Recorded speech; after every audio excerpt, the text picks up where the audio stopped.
Осыдан 6 жыл бұрын маусым айында ауылға көкеме барғанмын. Ауыл алыста болмайтын, бірақ ол жақта бұрын-соңды болған емеспін. Көкемнің мекен жайын білемін, бірақ нақты үйі қай жерде екенін білмеймін. Ештеңе етпейді, көршілерден сұрай саламын деп ойладым. Ауылға кешке жақын жетіп келдік. Жүргізуші мені бірінші үйлердің қасына түсіріп кетті. Жалғыз қалдым. Тыныштық, айнала қап-қара түнек. Тездетіп көкемнің үйін тауып алмасам, далада ұйықтауға тура келеді. Сондықтан алғашқы кездескен үйден көкемнің қайсы үйде тұратынын сұрайын деп шештім. Жақын тұрған үйге бардым. Қараймын, барлық бөлмесінің жарық көзі жанып тұр. Есікті қаққанымда бір жас әйел ашты. Кешіріңіз, осы аймақта мынадай адамды танымайсыз ба? Қай үйде тұратынын айтып жібересіз ба? Деп сұрадым. Ал әлгі әйел маған мұқият қарап тұрды да былай деді. Қазір оның үйін таба алмайсыз, адасып кетесіз. Енді не істеймін? Шөптердің үстінде ұйықтайтын шығармын, дедім. Ал ол маған, неге шөптерде? Осында қал, тынығып ал. Ертең көкеңнің үйін тауып аласың. Мен шынымды айтсам, бұндай қонақжайлыққа таң қалдым. Менен қорықпайсыз ба? Деп сұрадым.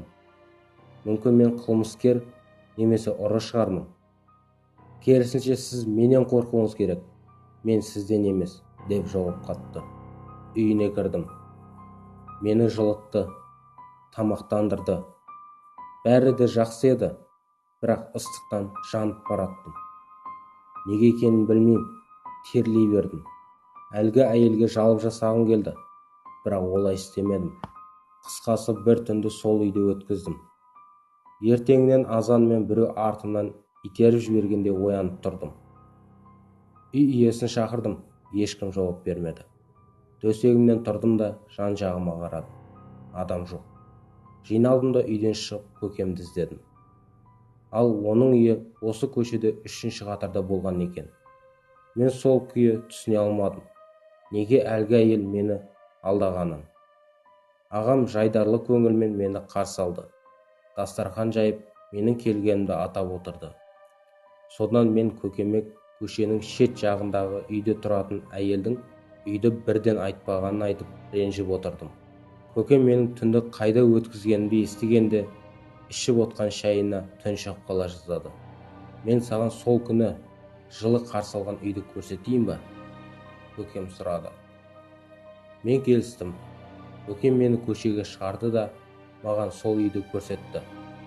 Мен көргенімде қорыққанымнан аяқ-қолым дірілдеп кетті. Қап-қара, толығымен күл болып жатты. Сенесіңдер ме?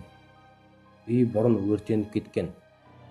Тағы мені қарсы алған әйел де өртте қайтыс болған. Адамдар ол әйелді өте жақсы дейтін. Үнемі бәрін аяп жүретін.